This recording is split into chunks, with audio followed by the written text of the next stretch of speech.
అన్న అన్న అని వస్తున్నాడు ఎందుకు దగ్గరికి అన్న నీకు రెక్కలు లేవా నీకు నోరు లేదా నీకు బలం ఎందుకు వస్తలేదని ముందు అడిగేయాలి నువ్వు ముందు అడిగేయాలి అప్పుడు వేసింది అడుగానే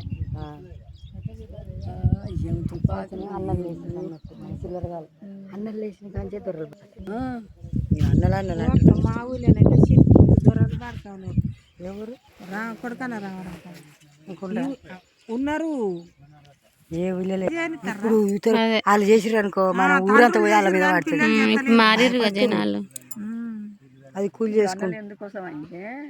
పేదల బతకకుండా నోటు కొడుతుందని వాళ్ళు ఇప్పుడు పేదింట్లో ఏమన్నా పిల్ల పుడితే దొరలు చంపిరి మన పదల కోసమే అన్నలు చేసి మంచిగా చేసిరు అన్నలు చేస్తేనే ఇలా ఒడుపులు వెళ్ళిపోయారు లేకుంటే ఇంకా భయపడుతుండ్రా ఇవాళ అంత అన్యాయం చేస్తురని ఇసుంట అన్నలు వెళ్ళిరని పాలజీకే పిల్లను ఆడ గుంజేసి దాన్ని గుంజుకపోయి అట్లా జరిగింది వెనకట చేసింది కొట్టుడు చేసుడు ఇప్పుడు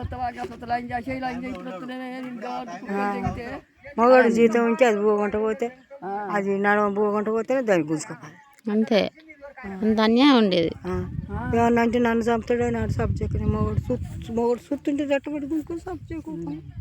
ఎడ చంపుతారు అని అన్నలు లేచినాకనే ఇక వాళ్ళ పిక్చర్ని ఎత్తికి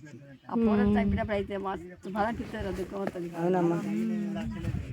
అంటే ఆయన పేరు మోస్తే భాగం పోతుంది దొర లెక్కన అవుతాడు దొర అవుతాడు వీడు దొర కూర్చుండుగా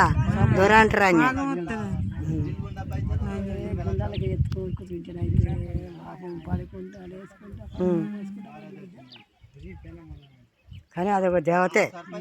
అది ఎన్ని కథలు పెట్టినా చెయ్యి ఇయ్యాలి అని ఏదో ఒకసారి మిస్ అయింది కానీ అర్రాలకు పోయినప్పుడే మిస్ అయింది కానీ అది అంత ఆడి అయినా కానీ అప్పుడు ధైర్యం వచ్చింది ఇక ఆయన ఎట్లా పోరాడింది అది ఎట్లా బతకాలని ఆడు చెప్పేసరికి దొర ఏందిరా దొర పీకుడేందిరా దొరది తోలు కానీ మన తోలు కాదారా మనం చేసి పెడితే ఆడు దొర అవుతాడు రా మనం చేస్తే పూటకెళ్ళది కడుపులోకి రాత్రి పోలేకుండా అని పెళ్ళం తీరొక్క చీర కడుతుంది ఆడు బంగ్లా కడతాడు మనం చేస్తేనే రా భయపడొద్దు వెనక అడిగేయొద్దు మనం చేయొద్దు అని భయపడొద్దు అని అంటే ఈ మునకొండలు విన్నారు అప్పుడు మస్తు కష్టాలు పెట్టిందట తాతల తండ్రుల అందుకనే ఆ ఊరుకోడు ఊరుకోడు పోతే పేరు పోయింది ఒక ఊళ్ళో ఉండరా ఇప్పుడు కులపోడు లేరు ఒక ఊరికాడ మాలోడు ఒక ఊరికాడ మంగళోడు ఒక ఊరికాడ మస్తోడు ఒక ఊరికాడ ఎర్రోడు ఇవన్నీ భయపడి అప్పుడు పోయి రజకారు అప్పుడు పోయిరట అక్క కాడి చెల్ల కాడికి అది వాళ్ళు చేయబట్టి దొరడు